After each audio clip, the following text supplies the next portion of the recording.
Baik, kembali bersama kami dalam Selamat Pagi Malaysia, dan untuk waktu ini cukup penting khusus sekali bagi para pekerja dan juga majikan, kerana kita nak bawakan kepada anda berkenaan dengan sebuah akta Bidang Keselamatan dan juga Kesihatan Pekerjaan AKKP tahun 1994, di mana di bawah Seksyen 15 adalah menjadi tanggungjawab majikan setakat yang praktik untuk menyediakan tempat atau kawasan kerja yang kondusif dan juga selamat kepada para pekerja untuk mencegah daripada tercedera atau mendapat kesan kesihatan akibat aktiviti kerja yang dijalankan. Jadi kita akan berbincang lebih khusus mengenai amalan budaya kerja selamat dan sihat ini bersama-sama dengan tetamu ketika ini di studio, Tan Sri Lilamtai yang merupakan pengerusi Institut Keselamatan dan Kesihatan Pekerja Negara atau ringkasnya NIOSH. Selamat pagi Tan Sri, terima kasih kerana sudi hadir ke studio pada pagi ini. Baik, pertama sekali mungkin kita boleh mulakan terlebih dahulu Tan Sri, apa sebenarnya yang dimaksudkan dengan keselamatan dan juga kesihatan pekerjaan, dan bagaimana sebenarnya cara yang terbaik untuk menguruskannya? Ya, saya ingin bermula dengan menyatakan bahawa soal tentang keselamatan dan kesihatan pekerjaan sebenarnya adalah apa yang saya takrifkan sebagai hak asasi untuk setiap pekerja di negara kita. Itu jadi untuk merealisasikan objektif itu, jadi pihak kerajaan memperkenalkan satu akta yang dinamakan Akta Keselamatan dan Kesihatan Pekerja Negara pada tahun 1994. Dan di bawah Seksyen 15 akta ini memang diperuntukkan tentang tanggungjawab pihak majikan untuk membuat secara itu praktikal tentang bagaimana tujuan dan objektif akta itu dapat dicapai, iaitu bahawa soal berkenaan dengan keselamatan dan kesihatan pekerjaan ini merupakan satu tanggungjawab bukan terhadap pekerja, tetapi juga majikan juga hendak itu terlibat. Dan oleh itu sebab ini jadi di sebuah tempat itu kerja, pihak itu majikan, dia mesti membuat segala persediaan. Misalnya dari aspek untuk mereka bentuk stesen itu kerja, dari aspek untuk menyediakan peralatan pelindungan diri, dari aspek untuk memastikan bahawa para pekerja diberikan peluang, diberikan pendedahan kepada pendidikan, itu kepada kursus-kursus latihan keselamatan dan kesihatan pekerjaan. Tan Sri, sektor yang paling banyak ataupun paling berisiko tinggi untuk berlakunya kemalangan? Buat itu sementara saya rasa memang ada beberapa lah itu industri yang dianggap sebagai industri berisiko tinggi. Itu salah satunya ialah industri pembinaan. Oleh kerana ini baru-baru inilah memang kita dapatlah membaca dalam laporan media ada berbagai itu laporan berkaitan dengan kemalangan di tapak ini pembinaan. Itu jadilah saya anggap bahawa industri pembinaan ini memanglah telah ditakrifkan sebagai industri yang berisiko itu tinggi, dan itu selain itu daripada itu juga ada industri pembuatan, ada industri pengangkutan. Pengangkutan ini yang itu melibatkan misalnya banyak bas ekspres yang terlibat dalam itu kemalangan dan itu sebagainya. Itu aja. Jadi untuk semua industri ini saya anggap yang amat itu penting bahawa pihak itu majikan mesti menetapkan satu kaedah di mana dapat wujudnya apa yang saya itu sifatkan itu sebagai OSH management ataupun pengurusan keselamatan dan kesihatan pekerjaan.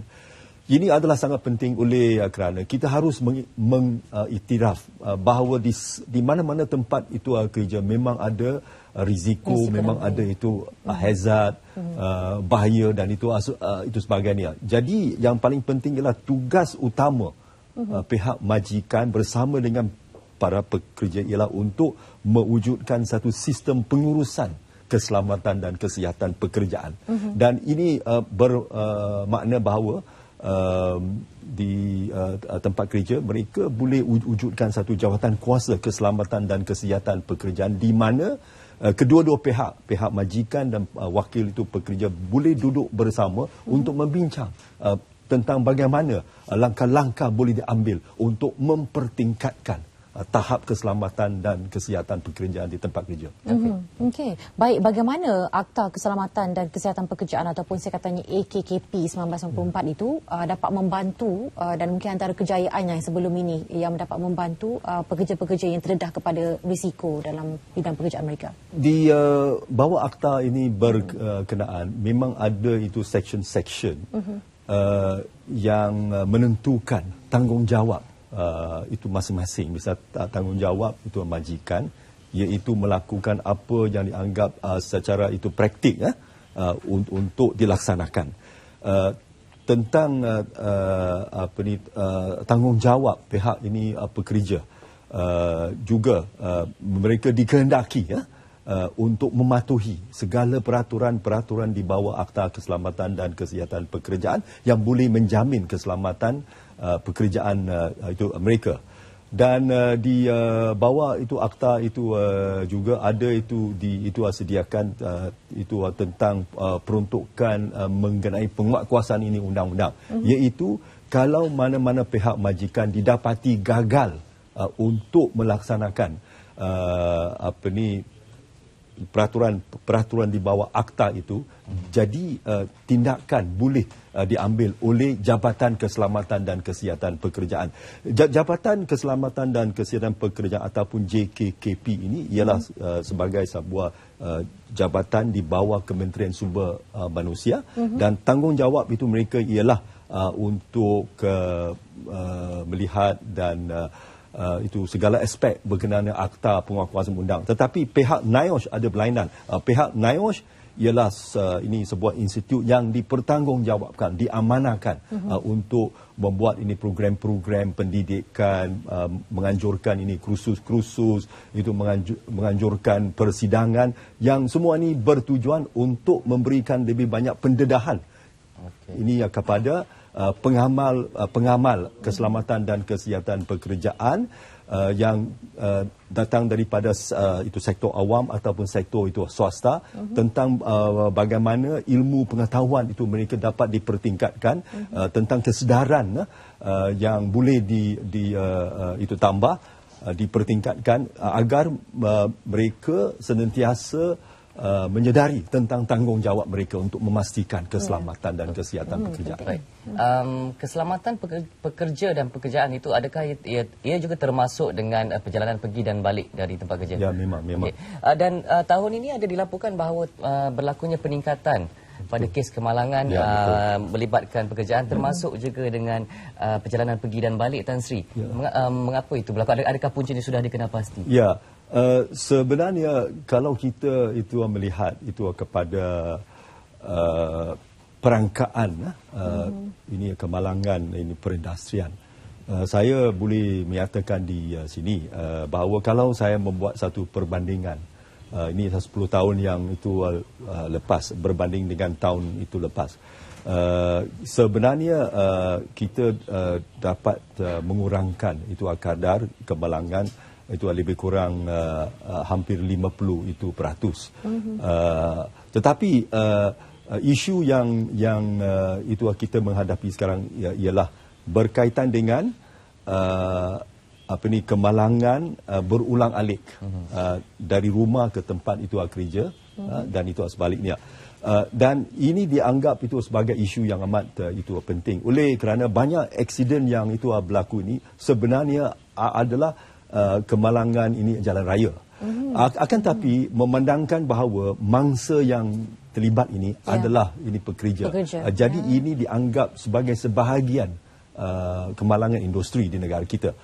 Itu jadi apa yang NIOSH itu sedang buat itu sekarang ialah bahawa memang NIOSH amat berprihatin tentang aspek ini, dan itu sekaranglah kami jugalah ada terlibat bekerjasama itu dengan pihak itu majikan, dan juga mendapat kepakaran itu daripada Jabatan Keselamatan itu Jalan Raya, dan juga agensi kerajaan yang lain untuk membuat itu modul, itu latihan di mana misalnya seorang ini pemandu boleh memandu secara berhemah. Kalau dia nak itu menunggang itu motosikal, itu menunggang dengan itu berhemah, dan sangat itu penting, jangan pakai telefon ini bimbit ini sewaktu mereka memandu ataupun apabila mereka itu menunggang itu motosikal. Ini sebenarnya ini adalah satu masalah, sebab itu kadang-kala lah bila saya itu melalui itu jalan, saya tengok ada ini penunggang motosikal itu satu itu tangan dia gunakan sebelah lagi dengan telefon, dan di sebelah kiri dia itu pakai teks. Dia pakai telefon bimbit untuk sampai teks. Yang ini sebenarnya ini adalah satu masalah, dan saya memang itu harap bahawa perkara ini seperti inilah tidak ini berlaku oleh kerana dengan berbuat demikian sebenarnya mereka menjejaskan keselamatan itu diri, oleh kerana mereka tidak ada konsentrasi sewaktu mereka memandu ataupun itu tunggang. Itu jadilah saya itu memang itu setujulah bahawa perangkaan yang dapat direkodkan mengenai kemalangan berulang-alik ini telah itu meningkat. Dan sungguh-sungguh pun kemalangan di tempat kerja telah dapat dikurangkan, tetapi di jalan raya itu telah meningkat, dan ini adalah satu isu yang kita harus tangani bersama. Itu bukan sahaja pihak NAIL, tapi industri yang berkenaan, jabatan kerajaan, agensi kerajaan, semua nak itu terlibat. Baik. Kita melihat kepada situasi yang telah diperjelaskan oleh Tan Sri tadi menunjukkan bukan saja kepada majikan itu sendiri, tetapi adalah bergantung pada sikap pekerja itu sendiri. Baik, kita ucapkan banyak-banyak terima kasih kepada Tan Sri Lilamtai, Pengerusi Institut Keselamatan dan Kesihatan Pekerja Negara NIOSH, bersama dengan kita pada pagi ini. Ada itu cuma ada satu lagi saya nak mewawarkan sikit. Itu ialah berkaitan dengan ini persidangan keselamatan dan kesihatan pekerjaan yang ke-18, iaitu dipanggil KOSH itu ke-18 yang akan berlangsung di Pusat Konvensyen Antarabangsa ataupun PICC di Putrajaya. Itu mulai 4 ini hari bulan Oktober sehingga ini 7 hari bulan. Dan saya memang ini berharaplah bahawa ini merupakan satu peluang di mana itu kita dapat menyediakan itu segala yang diperlukan, misalnya pembentangan ini kertas kerja oleh ini pakar-pakar, di mana semua pengamal-pengamal OSH dapat berkumpul, berkongsi pandangan antara satu sama lain tentang bagaimana kita dapat membawa tahap OSH kepada satu tahap yang lebih membanggakan. Dan itu sehingga hari inilah itu seramai 1,700 ini peserta lah. Itu telah itu berdaftarlah untuk ini terlibat dalam KOSH ke-18. Dan saya harap bahawa ini KOSH ini yang bertema memperkasakan amalan itu kerja dengan selamat dan sihat. Ini akan merupakan itu satu isu lah yang saya haraplah kita dapat bersama-sama lah untuk membincangkan dan supaya kita dapat mempertingkatkan tahap keselamatan di semua tempat kerja. Okey, Tan Sri. KOSH 2015 Convention of Safety Hazard 2015 akan berlangsung 4 hingga 7 Oktober di PICC. Anda boleh hubungi pihak NIOSH sendiri, Institut Keselamatan dan Kesihatan Pekerja Negara, untuk maklumat lebih lanjut mengenai persidangan ini. Sekali lagi terima kasih Tan Sri Lee bersama kami pada pagi ini.